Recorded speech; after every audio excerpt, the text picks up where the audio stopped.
सीधे तौर पर आप ये देखिए कि जिस तरह के कानून इस वक्त बहस हो रही है संसद में, इस महिला आरक्षण को आप परिसीमन के साथ मत जोड़ो, महिला आरक्षण लाओ। वर्तमान में जो हमारी ताकत है 543, उसी पे आप लागू करो, हम पूरा आपका समर्थन करेंगे।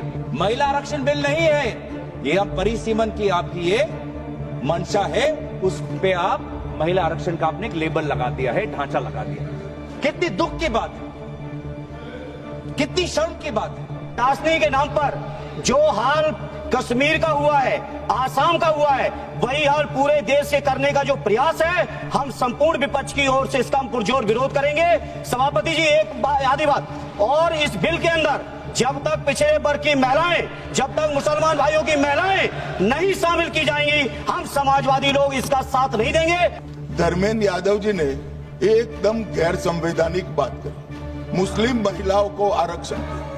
मान्यवर, हमारा संविधान किसी भी प्रकार के धर्म के आधार पर आरक्षण की कतई मंजूरी नहीं दे रहा। और मैं फिर से संकल्प सरकार का बताता हूं कि धर्म के आधार पर मुस्लिमों को किसी भी प्रकार का आरक्षण गैर संवैधानिक है, इसका सवाल ही पैदा नहीं होता। अध्यक्ष महोदय, अनडेमोक्रेटिक बात माननीय मंत्री जी ने कही। हो सकता है उन्होंने धर्म की बात कही हो, लेकिन पूरा देश आधी आबादी को आरक्षण चाहता है। अध्यक्ष महोदय, मैं माननीय मंत्री से जानना चाहता हूं, क्या मुस्लिम महिला आधी आबादी में नहीं आती हैं? समाजवादी पार्टी सारी टिकटें मुस्लिम महिलाओं को दे दे, हमें कहाँ आपत्ति है, हमें कोई आपत्ति नहीं है। जब माननीय प्रधानमंत्री जी को पिछड़ों से वोट चाहिए था, तो माननीय प्रधानमंत्री जी अपने आप को कहा कि मैं पिछड़ी जाति से आता हूँ। चलिए आगे बढ़िए, अब आप डिबेट मत करो। राइट टू रिप्रेजेंटेशन बाबा साहब का मूल वाक्य हुआ करता था। आज हमारे यशस्वी, तपस्वी, कर्मयोगी प्रधानमंत्री श्री नरेंद्र मोदी जी इसी दिशा में सोच रहे हैं। मैं बहुत क्लियरली कहना चाहती हूँ कि ये किसी की भी गुडविल से नहीं आया था, ये महिलाओं के संघर्ष से आया था। आप महिलाओं के आरक्षण की बात कर रहे हैं, पर जो बिल लेके आ रहे हैं वो डिलिमिटेशन का बिल लेके आ रहे हैं। नमस्कार, इस खास कार्यक्रम में आपका स्वागत है। मैं हूं आरफा खानम शेरवानी। अमित शाह का वो बयान मैं आपको याद दिलाना चाहती हूं जिसमें उन्होंने अपनी मंशा जाहिर की थी कि 50 साल तक वो भारत में की सत्ता पर काबिज रहेंगे। मुझे लगता है 50 नहीं, बीजेपी 100 साल तक सत्ता में रहना चाहती है। यानी हमारी और आपकी जिंदगी में ऐसा लगता है कि बीजेपी सत्ता से बाहर नहीं जाना चाहती। उसने पूरे तरीके से इंतजाम कर लिया है। 2024 का चुनाव उसके लिए एक तरह से एक अलार्म बेल के तौर पर था, और सीधे तौर पर कि क्या बीजेपी को भी हराया जा सकता है, नरेंद्र मोदी को भी हराया जा सकता है। और उसके बाद से जिस तरह से इंतजाम किया जा रहा है, जो वोटर उन्हें पसंद नहीं है, उन्हें वोटर लिस्ट से बाहर, जो राज्य उनके लिए वोट नहीं करते, उनका पॉलिटिकल जो वेट है पूरे तरीके से खत्म किया जा रहा है। सीधे तौर पर आप ये देखिए कि जिस तरह के कानून इस वक्त बहस हो रही है संसद में, संसद का विशेष सत्र बुलाया गया है। 1.5 दिन के नोटिस पर इतने अहम बिल्स पर चर्चा हो रही है, संशोधन पर चर्चा हो रही है जो भारत की तकदीर तय कर सकते हैं, मेरे और आपकी तकदीर तय करेंगे। उनके लिए 1.5 दिन का ये नोटिस देकर ऑपोजिशन को बुलाया गया है कि आइए इस पर चर्चा करते हैं। और सीधे तौर पर जो मोदी सरकार है उसके पास बहुमत तो नहीं है, उसको ऑपोजिशन तो चाहिए, लेकिन पूरी तरीके से मैनिपुलेट करने की, धांधली करने की कोशिश कर रही है कि तमाम अलग अलग पॉलिटिकल पार्टियां जो भी कोई झांसे में आ जाए उनको लाया जाए। तो बेहतरीन स्पीचेस इस वक्त हमें सुनाई दे रही हैं ऑपोजिशन से। कुछ पलों में आप उन स्पीचेस को भी सुनेंगे जिसमें पूरी तरीके से आर्ग्यू ये किया जा रहा है कि ये बिल, ये जो संशोधन है, ये खतरनाक है और महिलाओं का बहाना लेकर, हम बेचारी औरतों का बहाना लेकर के हमारे सशक्तिकरण के लिए किया जा रहा है। इसलिए जो सीटें हैं लोकसभा की वो बढ़ाई जानी है। और पूरा जो दक्षिण भारत है उसमें आप देखिए, फिलहाल तमिलनाडु के मुख्यमंत्री स्टालिन जी, उन्होंने न सिर्फ कि उन्होंने इस पूरे बिल को फाड़ फेंका और उसको आग लगाई, इसके अलावा काला झंडा उन्होंने फहराया। अपनी तरफ से वो पूरे संघर्ष की बात कर रहे हैं। इसके अलावा भी पूरे दक्षिण भारत से आवाजें आ रही हैं।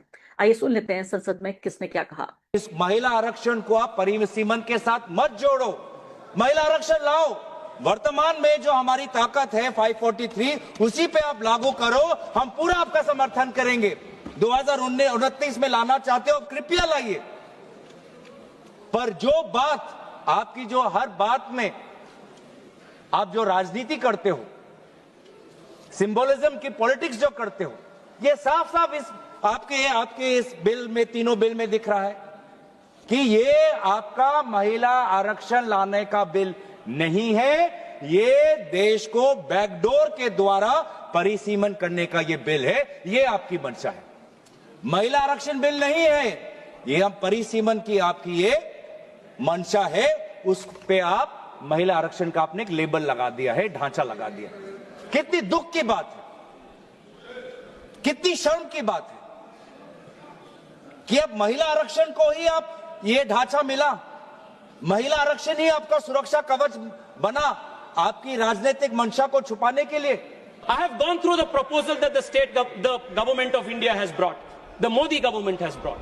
I am saying this not as a member of the BJP, but I am saying this after thoroughly examining all the three proposals, that other than the practical proposal that the Modi government has brought for delimitation of seats in the country, the south of India and the smaller states of India that have controlled our population, we could not have got a better deal than this. This is the best deal that the Narendra Modi government has provided. राजनीति के नाम पर जो हाल कश्मीर का हुआ है, आसाम का हुआ है, वही हाल पूरे देश के करने का जो प्रयास है, हम संपूर्ण विपक्ष की ओर से इसका हम पुरजोर विरोध करेंगे। सभापति जी, एक आधी बात और, इस बिल के अंदर जब तक पिछड़े वर्ग की महिलाएं, जब तक मुसलमान भाइयों की महिलाएं नहीं शामिल की जाएंगी, हम समाजवादी लोग इसका साथ नहीं देंगे। धर्मेंद्र यादव जी ने एकदम गैर संवैधानिक बात करी, मुस्लिम महिलाओं को आरक्षण की। मान्यवर, हमारा संविधान किसी भी प्रकार के धर्म के आधार पर आरक्षण की कतई मंजूरी नहीं देगा। और मैं फिर से संकल्प सरकार का बताता हूं कि धर्म के आधार पर मुस्लिमों को किसी भी प्रकार का आरक्षण गैर संवैधानिक है, इसका सवाल ही पैदा नहीं होता है। अध्यक्ष महोदय, अनडेमोक्रेटिक बात माननीय मंत्री जी ने कही। हो सकता है उन्होंने धर्म की बात कही हो, लेकिन पूरा देश आधी आबादी को आरक्षण चाहता है। अध्यक्ष महोदय, मैं माननीय मंत्री से जानना चाहता हूं, क्या मुस्लिम महिला आधी आबादी में नहीं आती हैं? नहीं होनी ना, देंगे। समाजवादी पार्टी सारी टिकटें मुस्लिम महिलाओं को दे दे, हमें कहां आपत्ति है, हमें कोई आपत्ति नहीं है। विनम्र उससे होकर के किसी को हर्ट न करे, वो बात भी मैं कहना चाहता हूं।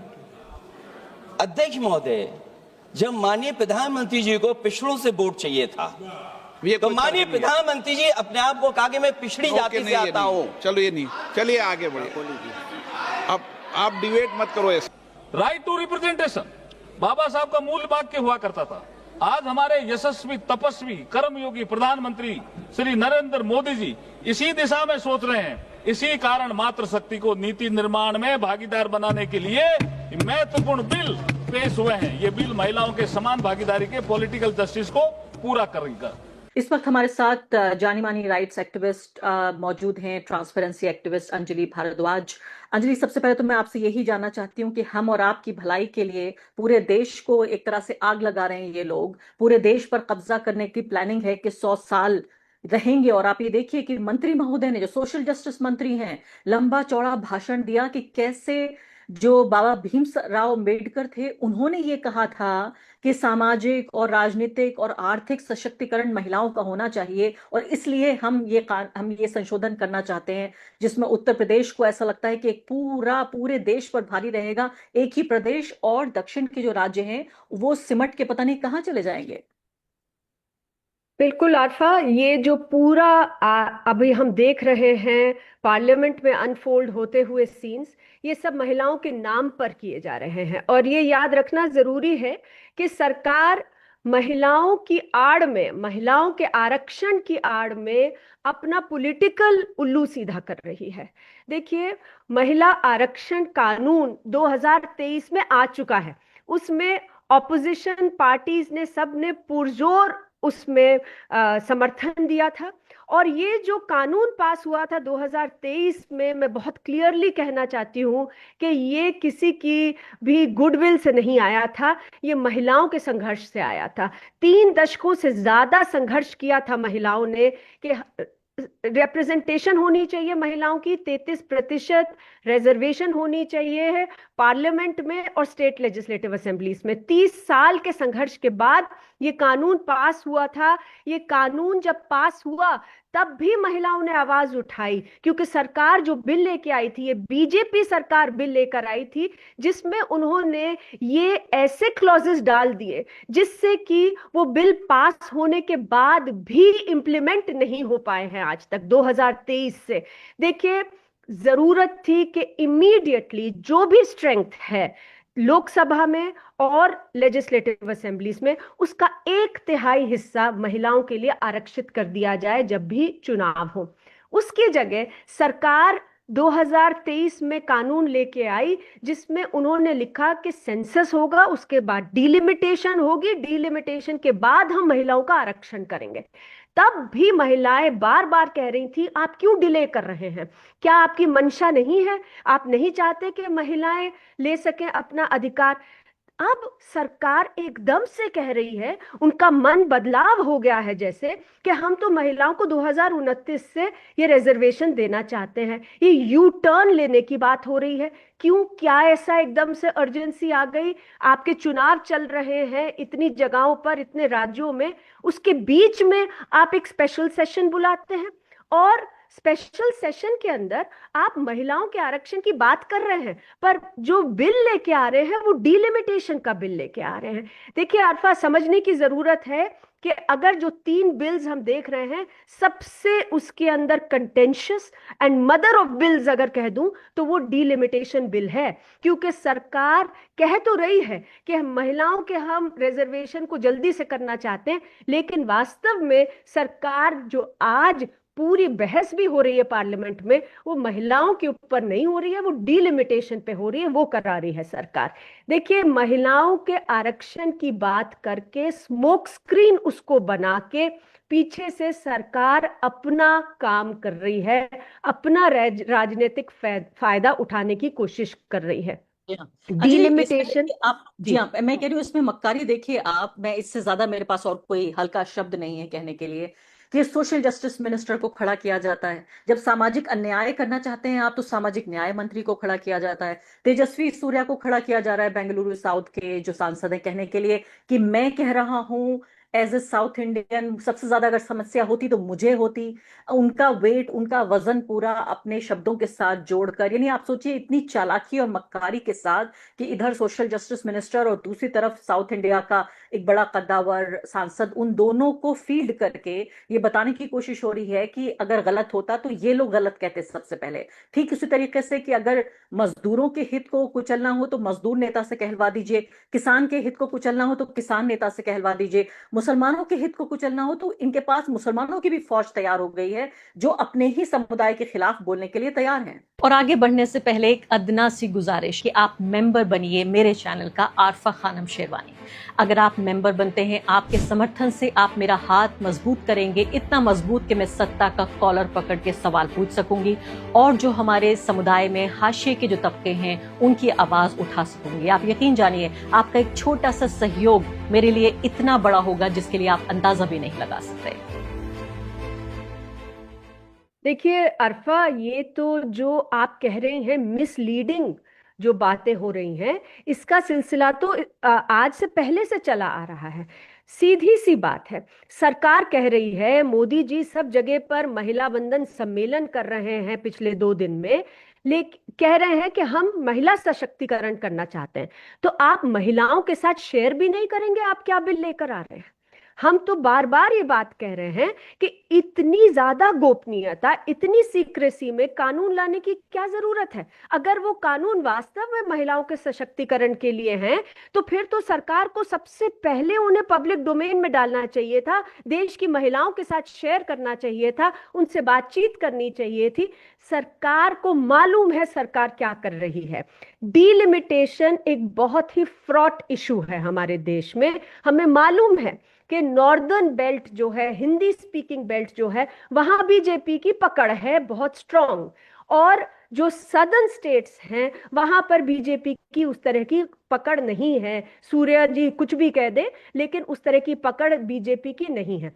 और डीलिमिटेशन अगर पॉपुलेशन के हिसाब से होता है, सेंसस के हिसाब से केवल होता है, तो नॉर्दर्न बेल्ट में एमपीज की संख्या बढ़ जाएगी proportion to the southern states. तो मतलब अगर आप ये सोचिए कि आवाज है एक तरह से, जो रिप्रेजेंटेशन है लोगों की इन द पार्लियामेंट, वो फिर अगर साउथ इंडिया की जो एमपीज हैं उनकी आवाज बिल्कुल संकुचित हो जाएगी as compare to the northern states. और वहां पर बीजेपी के राज्य हैं, तो जो भी बिल लेके आए फटाफट पास हो जाएंगे, क्योंकि आपके नंबर्स हो जाएंगे इतने जबरदस्त। आप चाह रहे हैं यही करना, और ये साफ नजर आ रहा है, क्योंकि जिस तरह से छुपाकर और भ्रम फैलाकर, ये सीधी बात है, पीएलसीपी जो प्री लेजिस्लेटिव कंसल्टेशन पॉलिसी है, ये केंद्र सरकार की ही पॉलिसी है, हमारी पॉलिसी नहीं है, केंद्र सरकार की पॉलिसी है, जिसमें कोई भी कानूनी मसौदा लाने से 30 दिन पहले उन्हें वो मसौदा लोगों के बीच रखना होता है, लोगों से फीडबैक लेना होता है, और फीडबैक के बेसिस पर कानून की जो ढांचा है उसे बनाना होता है। क्यों नहीं किया गया, क्यों लोगों से छुपाया गया? परसों जब सुबह के टाइम आप न्यूज़पेपर उठाइए, मिनिस्टर्स की फोटोज के साथ में लिखा था सदर्न स्टेट्स को डरने की कोई जरूरत नहीं है, ऐसा डिलिमिटेशन किया जाएगा, प्रोपोर्शनेट इंक्रीज किया जाएगा सीटों में।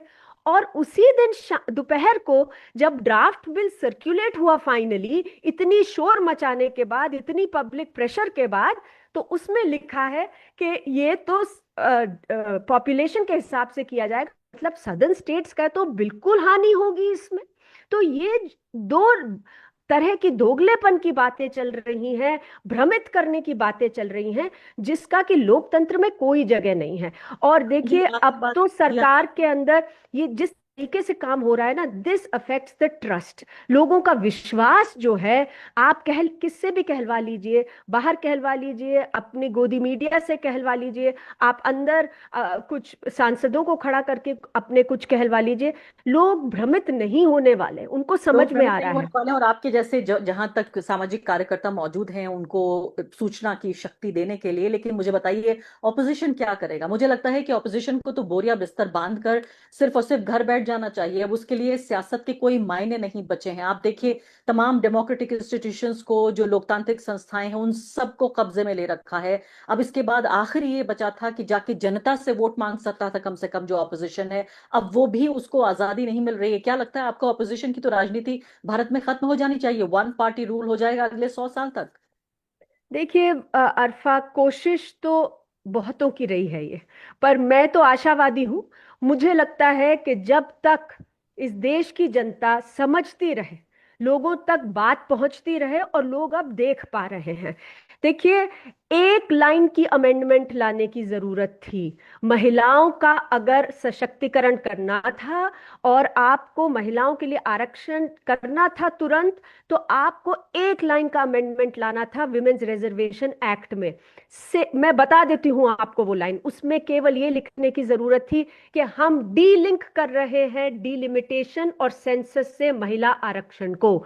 महिला आरक्षण को किसी सेंसस, किसी डिलिमिटेशन की वेट करने की जरूरत नहीं है।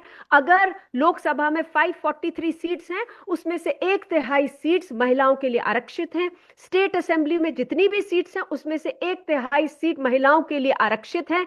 ये कहने में किसी को आपत्ति नहीं होती, ऑपोजिशन को नहीं होती, किसी भी मिस्टर स्टालिन को, सदर्न स्टेट्स को मुझे नहीं लगता कोई आपत्ति होती, किसी महिला को आपत्ति नहीं होती। ये एक लाइन की अमेंडमेंट लाने की बजाय आप 3 कानून लाने की कोशिश कर रहे हैं, जिसमें आप डिलिमिटेशन कर रहे हैं। और अगर आप विमेन्स रिजर्वेशन के अंदर जो ये ला रहे हैं संशोधन, उसको देखें, एक अम्बिलिकल कनेक्शन है रिजर्वेशन का भी डिलिमिटेशन। तो ये तो लोगों को भ्रमित करा जा रहा है। आप देखिए, अभी भी ये कानून पास भी हो गए, तो क्या कोई गारंटी है कि महिलाओं का आरक्षण हो जाएगा? अभी तुरंत हो जाएगा, 29 तक भी हो जाएगा? उन्हें वेट करना पड़ेगा, डिलिमिटेशन का वेट करना पड़ेगा। अरफा, बिल्कुल करना पड़ेगा। और मैं कह रही हूँ एक हास्यास्पद और दुखदायी बात बताती हूँ, जब अखिलेश यादव कहने लगे कि आप महिलाओं के सम्मान की और महिलाओं की उपस्थिति की बात करें, क्या मुस्लिम महिलाएं, क्या महिलाएं नहीं हैं, इस देश की नागरिक नहीं हैं, तो अमित शाह खड़े होते हैं और बहुत अजीब सी हंसी हंसकर कहते हैं कि हाँ हाँ हमें कोई ऐतराज नहीं, अगर चाहें अखिलेश यादव और समाजवादी पार्टी तो अपने सारे महिलाओं के टिकट मुस्लिम महिलाओं को दे दें। आप सोचिए, अब तो ये लोग लिहाज भी नहीं कर रहे हैं, प्रिटेंड भी नहीं कर रहे हैं कि हमें कुछ शर्म आती है या हम मुसलमानों के, मुस्लिम महिलाओं के खिलाफ नहीं है। अंजलि भारद्वाज, बहुत बहुत शुक्रिया आपका इस बातचीत के लिए। मैं दर्शकों को आखिर में ये बताना चाहती हूँ, ये चार्ट उनको दिखाना चाहती हूँ, ये बताते हुए कि कितना ये घोर एक तरह से अन्याय होने की करने की कोशिश हो रही है। तमिलनाडु में अभी जो है 39 सीटें हैं और 2011 के हिसाब से अगर सेंसस के हिसाब से चलता है, यानी इसमें जिन स्टेट्स ने कामयाबी से अपनी आबादी को नियंत्रित किया है उन स्टेट्स को उसकी सजा दी जाएगी, कि रिवॉर्ड के बजाय सजा, कि उनका वजन घट जाएगा। 39 से अब इन सीटों को 2011, यानी सिर्फ 50 सीटें, मैं आपको दो कॉन्ट्रास्ट देना चाहती हूँ, 39 से 50। और उत्तर प्रदेश को अगर आप देखें तो 80 से 138। मैं सिर्फ आपको दो ही उदाहरण देना चाहती हूँ। उत्तर प्रदेश 80 सीटों से उसको 138 सीटों पे लाना चाहते हैं, और तमिलनाडु जहां सपना भी नहीं देख सकती बीजेपी आने का, वहां 39 से सिर्फ 50 सीटें करने की ये प्लानिंग है। मैं दर्शकों से, जैसे अंजलि ने कहा कि उनको सचेत और सतर्क रहने की जरूरत है, मेरा काम है आप तक सूचना पहुंचाना। बहुत बहुत शुक्रिया इस कार्यक्रम को देखने के लिए।